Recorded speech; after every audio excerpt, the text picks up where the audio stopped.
What's the meaning of Belle Starr?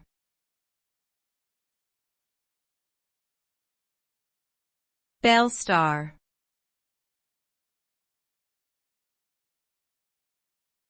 Belle Starr.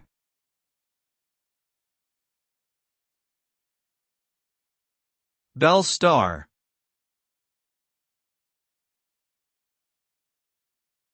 Belle Starr.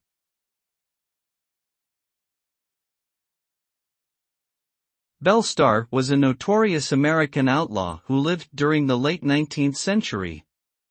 She gained notoriety for her involvement in horse theft, robbery, and other crimes. Despite her criminal activities, she was often romanticized in popular culture as a glamorous and rebellious figure.